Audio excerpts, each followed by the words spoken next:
Friends ಎಲ್ಲರಿಗೂ ನಮಸ್ಕಾರ. ಬನ್ನಿ ಫ್ರೆಂಡ್ಸ್, ಶಾರದೆ ಸೀರಿಯಲ್ನ ಇವತ್ತಿನ ಸಂಚಿಕೆಯಲ್ಲಿ ಏನಾಗ್ತಿದೆ ಅಂತ ನೋಡ್ಕೊಬರೋಣ. ಅದಕ್ಕೂ ಮುಂಚೆ ಯಾರೆಲ್ಲ ನನ್ನ ವಿಡಿಯೋ ನೋಡ್ತಾ ಇದ್ದೀರಾ ಅವರೆಲ್ಲ ಪ್ಲೀಸ್ ಪುಟ್ಟದೊಂದು ಲೈಕ್ ಮಾಡಿ, ಹಾಗೆ ಫಾಲೋ ಮಾಡೋದನ್ನು ಮರಿಬೇಡಿ. ಪ್ಲೀಸ್ ಬನ್ನಿ ಸ್ಟಾರ್ಟ್ ಮಾಡೋಣ. ಮೊದಲಿಗೆ ಫ್ರೆಂಡ್ಸ್, ಶಾರದಾ ಸಿಕ್ಕಾಬಟ್ಟೆ ಕಣ್ಣೀರು ಹಾಕೊಂಡು ಸಿದ್ದು ಫೋಟೋ ಇಟ್ಕೊಂಡು ಹೇಳ್ತಾ ಇರ್ತಾಳೆ, ನೋಡಿ ಸರ್, ನೀವು ಗಾಬರಿ ಆಗಬೇಡಿ, ಖಂಡಿತ ನಿಮ್ಮನ್ನು ಹೊರಗಡೆ ನಾನು ಕರ್ಕೊಂಡು ಬಂದೇ ಬರ್ತೀನಿ. ಮನೆಗೆ ನೀವು ಬಂದೇ ಬರ್ತೀರಾ. ನೀವು ಬಂದಮೇಲೆ ನಾನು, ನೀವು, ದೀಪು, ವಿಮಲಮ್ಮ, ಅನಸೂಯ, ಆರತಿ ಎಲ್ಲರೂ ಖುಷಿಯಾಗಿ ಇರೋಣ, ಖಂಡಿತ ಖುಷಿಯಾಗಿರ್ತೀವಿ ಅಂತ ಕಣ್ಣೀರು ಹಾಕ್ಕೊಂಡು ಹೇಳ್ತಾ ಇರ್ತಾಳೆ. ಹಾಗೆ ಬೆಳಗ್ಗೆ ಎದ್ದ ತಕ್ಷಣ ಕೋರ್ಟು ಸ್ಟಾರ್ಟ್ ಆದಾಗ ಕಟ್ಕಟೆಯಲ್ಲಿ ಮತ್ತೆ ಸಿದ್ದು ಬಂದು ನಿಂತ್ಕೋತಾನೆ. ಆಗ ಲಾಯರ್ ಪಾವನಿಯವರು ಹೇಳ್ತಾ ಇರ್ತಾರೆ, ನನ್ನ ಕಕ್ಷಿದಾರನ ಪ್ರಕಾರ ವಾದ ಮಾಡೋಕ್ಕೆ ಒಂದು ದಿನ ಎಕ್ಸ್ಟ್ರಾ ಡೇಸ್ನ ಕೊಟ್ಟಿದ್ದಕ್ಕೆ ಗ್ರೇಟ್ಫುಲ್ ಆಗಿರ್ತೀನಿ ಲಾಯರ್ ಯುವರ್ ಆನರ್ ಅಂತ ಹೇಳ್ತಾ ಇರಬೇಕಾದ್ರೆ ಜಡ್ಜು ಸ್ವಲ್ಪ ಸ್ಮೈಲ್ ಮಾಡ್ತಾ ಇರ್ತಾರೆ. ಹಾಗೆ ಮೊದಲನೇದಾಗಿ ನಾನು ಏನಪ್ಪ ಹೇಳಬೇಕು ಅಂತ ಅಂದ್ಕೊಂಡ್ರೆ, ನನ್ನ ಕಕ್ಷಿದಾರರಾದ ಸಿದ್ಧಾರ್ಥ ಅವರು ಯಾವುದೇ ರೀತಿ ತಪ್ಪು ಮಾಡಿಲ್ಲ ಅಂತ ಹೇಳಕ್ಕೆ ಬಯಸ್ತೀನಿ ಅಂತ ಅಡ್ವೊಕೇಟ್ ಪಾವನಿಯವರು ಹೇಳ್ತಿದ್ರೆ, ತಾತ ಹಾಗೆ ಜ್ಯೋತಿಕಾ ರೋಹನ್ಗೆ ಸ್ವಲ್ಪ ಶಾಕ್ ಆಗ್ತಾ ಇರುತ್ತೆ. ಹಾಗೆ ನನ್ನ ಕಕ್ಷಿದಾರ ಯಾವುದೇ ತಪ್ಪು ಮಾಡಿಲ್ಲ ಅಂತ ಅನ್ನೋದಕ್ಕೆ CCTV ಫುಟೇಜಸ್ ಹಾಗೆ ಲ್ಯಾಬ್ ರಿಪೋರ್ಟ್ ಎಲ್ಲನೂ ಸಹ ನಿಮ್ಮ ಗಮನಕ್ಕೆ ತಂದಿದ್ದೀನಿ. ದಯವಿಟ್ಟು ಇದನ್ನೆಲ್ಲ ನೀವು ಗಮನವಿಟ್ಟು ನೋಡಲೇಬೇಕು. ಯಾಕೆ ಅಂತಂದರೆ ನನ್ನ ಕಕ್ಷಿದಾರನ ಕೈಯಲ್ಲಿದ್ದ ಗನ್ನಲ್ಲಿ ಲಾಕೆ ಓಪನ್ ಆಗಿರಲಿಲ್ಲ, ಹಾಗೆ ಆ ಗನ್ನಿಂದ ಬುಲೆಟು ಸಹ ಹೊರಗಡೆ ಬಂದಿಲ್ಲ. ಅಕಸ್ಮಾತಾಗಿ ಬೇರೆ ಕಡೆಯಿಂದ ಎಲ್ಲೋ ಬುಲೆಟು ದಶರಥ್ ಅವರಿಗೆ ತಾಗಿದೆ ಅಂತ ಕೂಲಂಕುಷವಾಗಿ ಜಡ್ಜ್ ಲಾಯರ್ ಪಾವನಿಯವರು ಹೇಳ್ತಾ ಇರಬೇಕಾದ್ರೆ, ಈ ಕಡೆ ಆಪೋಸಿಟ್ ಲಾಯರ್ ಆದ್ರೆ ಜ್ಯೋತಿಕಾ ಕಡೆ ಲಾಯರ್ ಅವರು ಸಹ ಹೇಳ್ತಾ ಇರ್ತಾರೆ, ಅಬ್ಜೆಕ್ಷನ್, ಇವರ ಆರೋಪಿ ಕಡೆ ಲಾಯರು ಬೇಕು ಅಂತ ಈ ನ್ಯಾಯಾಲಯದ ದಿಕ್ಕನ್ನು ಬದಲಾಯಿಸೋಕ್ಕೋಸ್ಕರ ವಿನಾಕಾರಣ ಸುಳ್ಳು ಆರೋಪ ಹಾಗೆ ಸುಳ್ಳು ಸತ್ಯಗಳನ್ನು ಸಹ ಹೇಳ್ತಾ ಇದ್ದಾರೆ ಅಂತ ಅಂದರೆ ಅಡ್ವೊಕೇಟ್ ಪಾವನಿ ಸ್ವಲ್ಪ ಸ್ಮೈಲ್ ಮಾಡಿಕೊಂಡು ಹೇಳ್ತಾ ಇರ್ತಾರೆ, ನೋಡಿ ಮೈ ಲಾರ್ಡ್, ನನ್ನ ಸ್ನೇಹಿತರು ಆರೋಪಿನ ಅಪರಾಧ ಮಾಡೋಕ್ಕೆ ತುದಿಗಾಲಲ್ಲಿ ಹರಸಾಹಸ ಮಾಡ್ತಾ ನಿಂತಿದ್ದಾರೆ. ನಿಮ್ಮ ಮುಖದಲ್ಲಿ ಕೋಪ, ದ್ವೇಷ ಎಲ್ಲ ಎದ್ದೆದ್ದು ಕಾಣಿಸ್ತಿದೆ ಸರ್. ಇರಲಿ, ನಿಮ್ಮ ಕರ್ತವ್ಯನ ನೀವು ಮಾಡಿ, ನಮ್ಮ ಕರ್ತವ್ಯನ ಮಾಡ್ತೀವಿ, ನಿಮಗೆ ಅಡ್ಡಿಯಾಗಿ ಬರಲ್ಲ ಅಂತ ಲಾಯರ್ ಪಾವನಿ ಟೀಸ್ ಮಾಡ್ತಾ ಇರ್ತಾರೆ. ಹಾಗೆ ಸತ್ಯ ಏನು ಅಂತ ಎಲ್ಲರಿಗೂ ಗೊತ್ತಾಗಬೇಕು ಅಂತಂದರೆ ಫಾರೆನ್ಸಿಕ್ ರಿಪೋರ್ಟ್ ಬರೋರಿಗೂ ಕಾಯಲೇಬೇಕು, ಏನು ಮಾಡೋಂಗಿಲ್ಲ, ಬೇರೆ ವಿಧಿ ಇಲ್ಲ ಅಂತ ಲಾಯರ್ ಸ್ಮೈಲ್ ಮಾಡ್ಕೊಂಡು ಹೇಳ್ತಾ ಇದ್ರೆ ಜ್ಯೋತಿಕಾ ಲಾಯರ್ಗಂತೂ ಸಿಕ್ಕಾಬಟ್ಟೆ ಉರಿ ಹತ್ಕೋತಾ ಇರುತ್ತೆ. ಅಷ್ಟೊತ್ತಿಗೆ ಫಾರೆನ್ಸಿಕ್ ರಿಪೋರ್ಟ್ ಬಂದ ತಕ್ಷಣ, ಮೈ ಲಾರ್ಡ್, ಇದು ನಮ್ಮ ಫಾರೆನ್ಸಿಕ್ ರಿಪೋರ್ಟ್, ಇದನ್ನು ಕೂಲಂಕುಷವಾಗಿ ನೀವು ಗಮನದಲ್ಲಿಟ್ಟು ನೋಡಬೇಕು ಅಂತ ಜಡ್ಜ್ ಹತ್ರ ಕೊಟ್ಬಿಟ್ಟು, ನೋಡಿ ಇದು ತುಂಬ ಅಂದರೆ ತುಂಬ ಮಹತ್ವ ವಹಿಸುತ್ತೆ ಈ ಕೇಸಿನಲ್ಲಿ, ಹಾಗೆ ನಿಜವಾದ ಅಪರಾಧಿ ಯಾರು ಅಂತ ಕಂಡುಹಿಡೋಕ್ಕೆ ಇದು ತುಂಬಾ ಇಂಪಾರ್ಟೆಂಟು, ಪ್ರಕರಣದ ದಿಕ್ಕನ್ನು ನಿಯಂತ್ರಿಸೋಕೆ ಸಹ ಇದು ತುಂಬಾ ಇಂಪಾರ್ಟೆಂಟ್ ಅಂತ ಹೇಳ್ತಿದ್ರೆ ತಾತನಿಗೆ ಮತ್ತು ಸುಮಿತ್ರನಿಗೆ ಸ್ವಲ್ಪ ಆಶ್ಚರ್ಯ ಆಗ್ತಾ ಇರುತ್ತೆ. ಹಾಗೆ ಅದಕ್ಕೋಸ್ಕರ ಇದನ್ನೆಲ್ಲ ನಿಮ್ಮ ಮುಂದೆ ಇಟ್ಟಿದ್ದೀನಿ ಅಂತ ಲಾಯರ್ ಪಾವನಿಯವರು ಹೇಳ್ತಾ ಇದ್ದರೆ ಆಪೋಸಿಟ್ ಲಾಯರ್ ಅವರು ಹೇಳ್ತಾ ಇರ್ತಾರೆ, ನೋಡಿ ಯುವರ್ ಆನರ್, ಫಾರೆನ್ಸಿಕ್ ರಿಪೋರ್ಟು ಸಹ ಸಿದ್ಧಾರ್ಥ್ ಅವರೇ ಶೂಟ್ ಮಾಡಿದ್ದಾರೆ ಅಂತ 100% ಆಗಿ ಪುಷ್ಟೀಕರಣ ತೋರಿಸುತ್ತೆ ಅಂತ ಅಂದಾಗ ಎಲ್ಲರಿಗೂ ಸಿಕ್ಕಾಪಟ್ಟೆ ಆಶ್ಚರ್ಯ ಆಗ್ತಿದ್ರೆ ಜಡ್ಜ್ ಸಾಹೇಬರು ಹೇಳ್ತಾ ಇರ್ತಾರೆ, ಹೇಳ್ತೀರಾ ಅಂತ ಅನ್ಬೇಕಾದ್ರೆ ತುಂಬ ಎದುರುಕೊಂಡು ಇಲ್ಲ ಸರ್ ಅಂತ ಹೇಳ್ತಿರ್ಬೇಕಾದ್ರೆ, ಸರಿ ಹಾಗಾದರೆ ನಾನು ಮೊದಲು ಓದ್ಬಿಟ್ಟು ಆಮೇಲೆ ನಿಮಗೆ ಹೇಳ್ತೀನಿ, ಸ್ವಲ್ಪ ಹೊತ್ತು ಕೂತ್ಕೊಳ್ಳಿ ಅಂತ ಜಡ್ಜ್ ಸಾಹೇಬರು ಹೇಳ್ತಾ ಇರ್ತಾರೆ. ಅಡ್ವೊಕೇಟ್ ಪಾವನಿಯವರು ಹೇಳ್ತಾ ಇರ್ತಾರೆ, ನೋಡಿ ಮೈ ಲಾರ್ಡ್, ಇದು ಹೀಗೆ ಆಗುತ್ತೆ ಅಂತ ನಾನು ಅಂದ್ಕೊಂಡಿದ್ದೆ, ದಯವಿಟ್ಟು ಆ ಲೆಟರಲ್ಲಿ ಏನಿದೆ ಅಂತ ಓದಿ ಹೇಳಿ, ನಮ್ಮ ಆಪೋಸಿಟ್ ಲಾಯರ್ಗೂ ಸಹ ಇದು ಅರ್ಥ ಆಗಲಿ ಅಂತ ಕೈ ಮುಗಿದು ಕೇಳ್ಕೊತಾ ಇರ್ತಾರೆ. ಇನ್ನೊಂದು ಕಡೆ ಸುಮಿತ್ರ ತುಂಬ ಟೆನ್ಷನಿಂದ, ಅಲ್ಲಮ್ಮವ, ಇಷ್ಟವರೆಗೂ ನಾವು ಲಾಯರ್ ಚೆನ್ನಾಗೇ ವಾದ ಮಾಡ್ತಿದ್ರು, ಏನಕ್ಕೆ ಸೈಲೆಂಟ್ ಆಗಿಬಿಟ್ರು ಅಂತ ಅಂದಾಗ, ನನಗೂ ಅದೇ ಗೊತ್ತಿಲ್ಲ ಸುಮಿತ್ರ, ಇಷ್ಟದಾಗ ಚೆನ್ನಾಗಿ ಡಿಫೈನ್ ಮಾಡ್ತಾಯಿದ್ರು, ಹಾಗಾದರೆ ಆ ವರದಿ ಏನಿರ್ಬೋದು ನೋಡೋಣ, ವೆಯ್ಟ್ ಮಾಡೋಣ ಅಂತ ತಾತ ಹೇಳ್ತಾ ಇದ್ರೆ, ಇನ್ನೊಂದು ಕಡೆ ದಶರಥನ ಮೀಟ್ ಮಾಡೋಕ್ಕೆ ಪಾಲಾಕ್ಷ ಹಾಸ್ಪಿಟ್ಲಿಗೆ ಬಂದೇ ಬಿಡ್ತಾನೆ. ಹಾಗೆ ದಶರಥ ಅಂತ ಕೂಗಿದ ತಕ್ಷಣ ಅವನಿಗೆ ಎಚ್ಚರಿಕೆಯಾಗಿ ಸಿಕ್ಕಾಬಟ್ಟೆ ಖುಷಿಯಾಗಿ ಎದ್ದಳಕ್ಕೆ ಹೋಗ್ತಿರ್ಬೇಕಾದ್ರೆ ಒಂದು ನಿಮಿಷ ನಿಧಾನಕ್ಕೆ ಎದ್ದಾಳು ಅಂತ ಪಾಲಾಕ್ಷ ಎದ್ದಾಡಿಸ್ತಾ ಇರ್ತಾನೆ.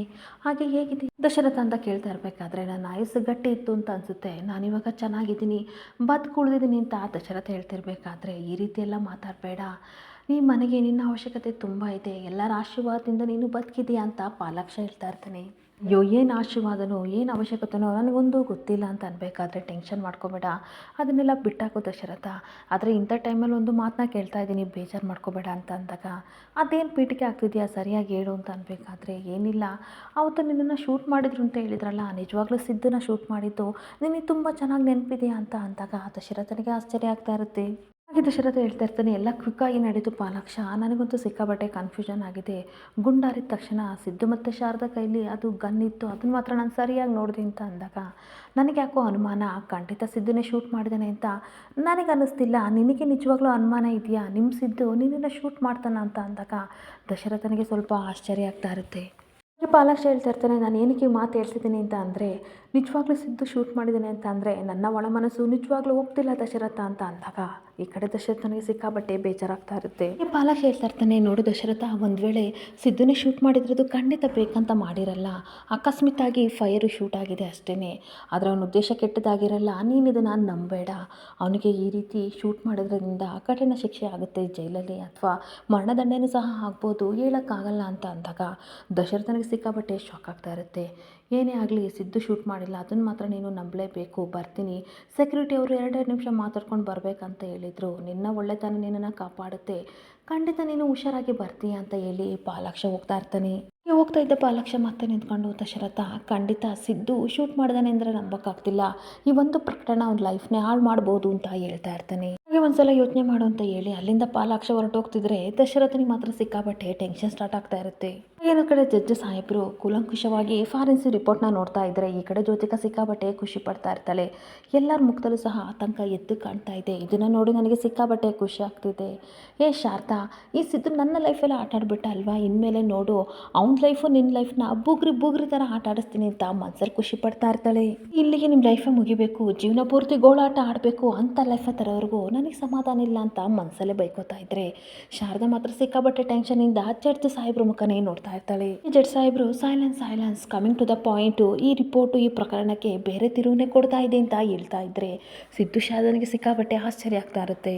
ಜಡ್ಜ್ ಸಾಹೇಬರು ಹೇಳ್ತಾ ಇರ್ತಾರೆ, ಈ ಫಾರೆನ್ಸಿಕ್ ರಿಪೋರ್ಟ್ ಪ್ರಕಾರ ದಶರಥ ಅವರಿಗೆ ತಾಗಿರೋ ಗುಂಡು ಹಾಗೆ ರೋಹನ್ ಕೈಲಿದ್ದ ಗುಂಡುಗೂ ಸಹ ಯಾವುದೇ ಸಂಬಂಧ ಇಲ್ಲ ಅಂತ ಅಂದಾಗ ಸಿದ್ದುಗಂತೂ ಸಿಕ್ಕಾಬಟ್ಟೆ ಖುಷಿ ಆಗ್ತಾ ಇರುತ್ತೆ.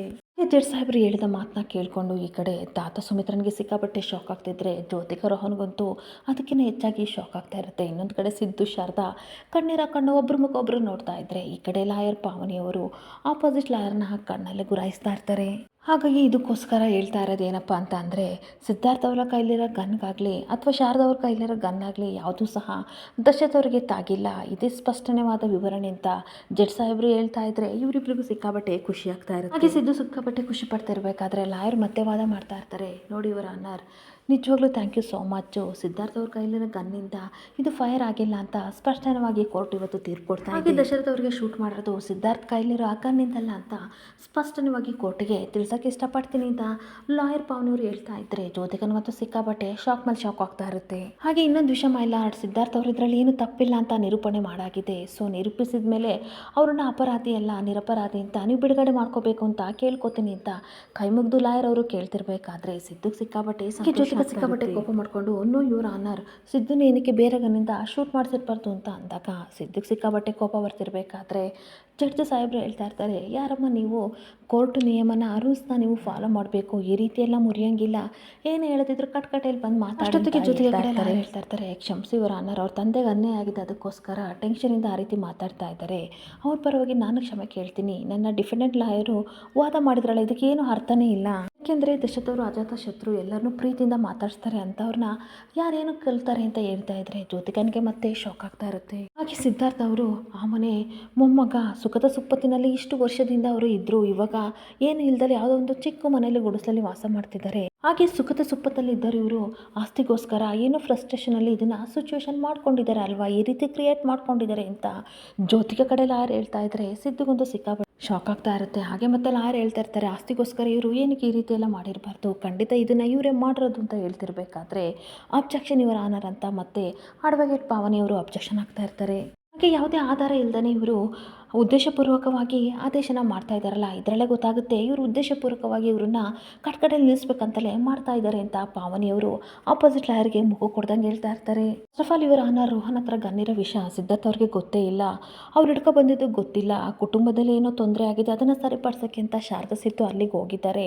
ಅಲ್ಲಿಗೆ ಹೋದ್ಮೇಲೆ ಊಹೆಗೂ ಮೀರಿದ ಕಲ್ಪನೆಗಳು ಈ ರೀತಿ ಆಗಿದೆ, ಖಂಡಿತ ಅವರು ಇದು ಯಾವುದನ್ನು ಇಮ್ಯಾಜಿನೇಷನ್ನೇ ಮಾಡ್ಕೊಂಡಿರಲಿಲ್ಲ ಅಂತ ಮತ್ತೆ ಪಾವನಿಯವರು ವಾದ ಮಾಡ್ತಾ ಇರ್ತಾರೆ. ಹಾಗೆ ಮತ್ತೆ ಹೇಳ್ತಾ ಇರ್ತಾರೆ, ಖಂಡಿತ ಇವರು ಶೂಟು ಮಾಡಿಲ್ಲ, ಅಷ್ಟು ಟೈಮು ಸಹ ಇವ್ರ ಹತ್ರ ಇಲ್ಲ, ಅಷ್ಟಕ್ಕೂ ಶೂಟ್ ಮಾಡಬೇಕಂತಂದರೆ ಬೇರೆ ಏನಾದರೂ ವ್ಯವಸ್ಥೆ ಮಾಡ್ಕೊಳ್ಳೋರು, ಎಷ್ಟು ಎಜುಕೇಟ್ ಆಗಿರೋರು ಮನೆಯವ್ರ ಮುಂದೆ ಯಾರಾದರೂ ಶೂಟ್ ಮಾಡ್ತಾರ ಅಂತ ಹೇಳ್ತಾ ಇದ್ರೆ ಜ್ಯೋತಿಕನಿಗೆ ಸಿಕ್ಕಾಬಟ್ಟೆ ಕೋಪ ಬರ್ತಾ ಇರುತ್ತೆ.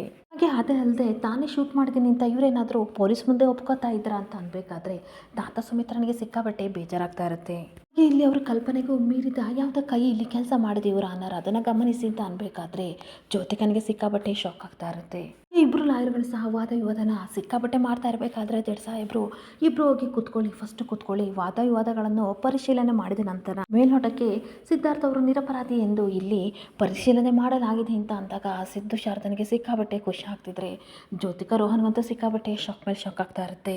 ಹೀಗಾಗಿ ಸಿದ್ಧಾರ್ಥ ಅವ್ರನ್ನ ಬಿಡುಗಡೆ ಮಾಡಲು ತೀರ್ಮಾನ ಮಾಡಲಾಗಿದೆ ಅಂತ ಜಡ್ಜ್ ಸಾಹೇಬರು ತೀರ್ಪು ಕೊಟ್ಟಿದ್ದ ತಕ್ಷಣ ಸುಮಿತ್ರಾ ಮತ್ತೆ ತಾತನಿಗೆ ಸಿಕ್ಕಾಪಟ್ಟೆ ಶಾಕ್. ಆದರೆ ನಿಜವಾದ ಅಪರಾಧಿ ಯಾರೆಂದು ಪತ್ತೆ ಆಗುವವರೆಗೂ ವಿಚಾರಣೆ ಮುಂದುವರಿಯುತ್ತದೆ. ಹಾಗೆ ಈ ವಿಚಾರಣೆಗೆ ಸಂಬಂಧಪಟ್ಟ ಪ್ರತಿಯೊಬ್ಬರು ಸಹ ಇಲ್ಲಿ ಪ್ರಕ್ರಿಯೆ ಮಾಡಲೇಬೇಕು. ಈ ವಿಚಾರಣಾ ಕಾಲದಲ್ಲೂ ಸಹ ಪ್ರತಿಯೊಬ್ಬರು ಇದಕ್ಕೆ ಸಹಕರಿಸಬೇಕು. ಹಾಗೆ ಆ ಬುಲೆಟ್ ಇರೋ ಗನ್ನು ಎಲ್ಲಿಂದ ಫೈರ್ ಆಯಿತು, ಹಾಗೆ ಯಾರ ಕೈಯಿಂದ ಇತ್ತು, ಅದನ್ನೆಲ್ಲ ಪರಿಶೀಲನೆ ಮಾಡೋವರೆಗೂ ಸಹ ಈ ಕೇಸ್ ಮುಂದುವರಿಯುತ್ತೆ ಅಂತ ಜಡ್ಜ್ ಸಾಹೇಬರು ತೀರ್ಪು ಕೊಟ್ಟಿದ ತಕ್ಷಣ ಜ್ಯೋತಿಕಾ ರೋಹನ್ಗಂತೂ ಸಿಕ್ಕಾಪಟ್ಟೆ ಅರ್ಚನ್ ಅಂತ ಹೇಳಿದ ತಕ್ಷಣ ಸಿದ್ದು ಶಾರದಾ ಸಿಕ್ಕಾಪಟ್ಟೆ ಖುಷಿಯಿಂದ ಕಣ್ಣೀರಾಗ್ತಾ ಇರ್ತಾರೆ. ಇನ್ನೊಂದು ಕಡೆ ಜಡ್ಜ್ ಸಾಹೇಬರು ಎಲ್ಲರಿಗೂ ಕೈ ಮುಗಿದು ಹೊರಟೋಗ್ತಾ ಇದ್ರೆ ಈ ಕಡೆ ಸಿದ್ದು ಶಾರದನಿಗೆ ಸಿಕ್ಕಾಪಟ್ಟೆ ಖುಷಿನ ತಡ್ಕೊಳಕ್ಕಾಗದೆ ಶಾರದಾ ಓಡೋಡ್ ಬಂದು ಸಿದ್ದನ ಹಾಗೆ ಮಾಡ್ಕೋತಾಳೆ. ಹಾಗೆ ಇಬ್ಬರು ಸಹ ಪಾವನಿಯವರಿಗೆ ನಮಸ್ಕಾರ ಮಾಡ್ತಾ ಇರಬೇಕಾದ್ರೆ ಅವರು ಖುಷಿಯಿಂದ ಶೇಕ್ ಹ್ಯಾಂಡ್ ಕೊಟ್ಟು ಅವ್ರನ್ನ ಕರ್ಕೊಂಡು ಹೋಗ್ತಾ ಇದ್ರೆ ಈ ಕಡೆ ತಾತ ಜ್ಯೋತಿಕಾ ರೋಹನ್ ಸುಮಿತ್ರನ್ಗಂತೂ ಸಿಕ್ಕಾಪಟ್ಟೆ ಬೇಜಾರಾಗ್ತಾ ಇರುತ್ತೆ. ಎಲ್ಲರೂ ಹೋದ್ಮೇಲೆ ಜ್ಯೋತಿಕಾ ಸಿಕ್ಕಾಪಟ್ಟೆ ಕೋಪ ಮಾಡ್ಕೊಂಡು ದಿಸ್ ಇಸ್ ಇಂಪಾಸಿಬಲ್, ಇಷ್ಟು ಜನ ಸಾಕ್ಷಿಗಳನ್ನ ಇಲ್ಲಿದ್ರು ಸಹ ಸಿದ್ದು ನಿರಪರಾಧಿ ಅಂತ ಯಾವ ರೀತಿ ಪ್ರೂವ್ ಆದ ಅಂತ ಕೂಗಾಡ್ತಾ ಇರ್ತಾಳೆ. ಸಿಕ್ಕಾಪಟ್ಟೆ ಕೋಪ ಮಾಡ್ಕೊಂಡು ತಾತನ ಮುಂದೆ ಹೇಳ್ತಾ ಇರ್ತಾಳೆ, ನಿಜವಾಗ್ಲೂ ಈ ರಿಪೋರ್ಟ್ನ ದುಡ್ಡು ಕೊಟ್ಟು ಅದ್ಲು ಬದಲು ಮಾಡಿದ್ದಾರೆ, ನನಗೆ ತುಂಬ ಚೆನ್ನಾಗಿ ಗೊತ್ತು ಸಿದ್ದುದು ಇದೆಲ್ಲ ಡ್ರಾಮಾ, ಡ್ಯಾಡ್ಗೆ ಆಕ್ಸಿಡೆಂಟ್ ಮಾಡಿದ್ದಾನೆ, ಹಾಗೆ ಗನ್ ಶೂಟ್ ಮಾಡಿದ್ದಾನೆ, ಸ್ವಲ್ಪನಾದರೂ ಗಿಲ್ಟ್ ಇವನಿಗೆ ಕಾಡ್ತಿಲ್ವಲ್ಲ ತಾತ ಅಂತ ಅಂದಾಗ ತಾತನಿಗೆ ಸಿಕ್ಕಾಪಟ್ಟೆ ಬೇಜಾರಾಗ್ತಾ ಇರುತ್ತೆ. ಚೇ ಅಂತ ಬೈಕೊಂಡು ಹೋಗ್ತಿರ್ಬೇಕಾದ್ರೆ ತಾತ ಸುಮಿತ್ರನ ಕರ್ಕೊಂಡು ಮನೆ ಕಡೆ ಹೋಗ್ತಾ ಇರ್ತಾರೆ. ಇನ್ನೊಂದು ಕಡೆ ರೋಹನ್ ಮತ್ತು ಜ್ಯೋತಿಕಾ ಇಬ್ಬರು ದೂರದಲ್ಲಿ ಬಂದು ನಿಂತ್ಕೊಂಡು ಮಾತಾಡ್ತಾ ಇದ್ರೆ ಜ್ಯೋತಿಕಾ ಸಿಕ್ಕಾಪಟ್ಟೆ ಕೋಪ ಮಾಡ್ಕೊಂಡು ರಿಪೋರ್ಟ್ ಎಕ್ಸ್ಚೇಂಜ್ ಆಗೋಕ್ಕೆ ಹೇಗೆ ಸಾಧ್ಯ, ಇದೆಲ್ಲ ಹೇಗಾಯಿತು ರೋಹನ್ ಅಂತ ಕಿರ್ಚಾಡ್ತಿರ್ಬೇಕಾದ್ರೆ ನಿಧಾನಕ್ಕೆ ಮಾತಾಡು, ಯಾರಾದರೂ ಕೇಳ್ಕೊಂಡ್ರೆ ಕಷ್ಟ ಆಗುತ್ತೆ ಅಂತ ರೋಹನ್ ಹೇಳ್ತಾ ಇರ್ತೀನಿ. ಏನು ಗೊತ್ತಾ ರೋಹನ್, ನನ್ನ ಹಣೆಬರನೇ ಸರಿ ಇಲ್ಲ, ನಾನು ಏನು ಮಾಡಿದ್ರು ನನಗೆ ರಿವರ್ಸ್ ಹೊಡಿತಾ ಇದೆ, ಕೇಳಿದಷ್ಟು ದುಡ್ಡು ಕೊಟ್ಟೆ ಆದರೂ ಸಹ ದುಡ್ಡು ತೊಗೊಂಡು ರಿಪೋರ್ಟ್ನ ಏನಕ್ಕೆ ಈ ರೀತಿ ಕೊಟ್ಟರು, ನನ್ನ ಕುತ್ತಿಗೆನ ಕುಯ್ದು ಬಿಟ್ಟರು ಅಂತ ಹೇಳ್ತಾ ಇರ್ತಾಳೆ. ಈ ರೋಹನ್ ಸಹ ಹೇಳ್ತಾ ಇರ್ತಾನೆ, ನನಗೂ ಅದೇ ಗೊತ್ತಾಗ್ತಿಲ್ಲ ಜೋ, ಅಲ್ಲ ನಾವು ಇಷ್ಟೆಲ್ಲ ಪ್ಲ್ಯಾನ್ ಮಾಡಿ ಎಲ್ಲ ಸೆಟಲ್ ಮಾಡಿದ್ರು ಸಹ ರಿಪೋರ್ಟ್ ಏನಕ್ಕೆ ಸಿದ್ದು ಪರ ಬಂತು ಅಂತ ಟೆನ್ಷನ್ ಮಾಡ್ಕೋತಾ ಇರ್ತಾನೆ. ಈ ಸೀರಿಯಸ್ಲಿ ಏನೋ ಆಗಿದೆ ಅಂತ ಅನ್ಬೇಕಾದ್ರೆ ಸಮಥಿಂಗ್ ಆಗಿದೆ, ಆ ಪೊಲೀಸ್ನ ಹಿಡ್ಕೊಂಡು ಚಚ್ಚಿ ಬಾಯ್ಬಿಟ್ರೆ ಈ ವಿಷಯ ಎಲ್ಲ ಗೊತ್ತಾಗುತ್ತೆ ಅಂತ ಜ್ಯೋತಿಕಾ ಕೋಪ ಮಾಡ್ಕೊಂಡು ಹೇಳ್ತಾ ಇರ್ತಾಳೆ. ಈ ರೋಹನ್ ಯಾರನ್ನೂ ನಂಬುವಾಗಿಲ್ಲ, ಎಲ್ಲರೂ ಕೈ ಕೊಡೋರೆ, ಈ ಕೇಸಲ್ಲಿ ಫಿಟ್ ಮಾಡಿ ಸಿದ್ದನ್ನ ಲೈಫ್ ಲಾಂಗು ಜೈಲಲ್ಲೇ ಕೊಳಿಬೇಕು ಅನ್ನೋ ರೀತಿ ಮಾಡ್ಬೇಕಂತ ಅನ್ಕೊಂಡಿದ್ದೆ ಅಂತ ಹೇಳ್ತಿರ್ಬೇಕಾದ್ರೆ ಟೆನ್ಷನ್ ಮಾಡ್ಕೋಬೇಡ, ಬೇರೆ ಏನಾದರೂ ಐಡಿಯಾ ಇದೆ ಹುಡ್ಕನ, ನೀನು ಟೆನ್ಷನ್ ಮಾಡ್ಕೋಬೇಡ ಅಂತ ಅಂದಾಗ ಇನ್ನೇನು ಮಾಡಲಿ ರೋಹನ್, ಆ ಜಡ್ಜ್ ಬೇರೆ ಯಾವ ಬುಲೆಟು ಯಾವ ಗನ್ನಿಂದ ಬಂತು ಅದನ್ನು ಮೊದಲು ಹುಡುಕ್ಬೇಕಂತ ಬೇರೆ ಹೇಳಿದ್ದಾರೆ, ಏನು ಮಾಡಲಿ ಅಂತ ಹೇಳ್ತಾ ಇರ್ತಾಳೆ.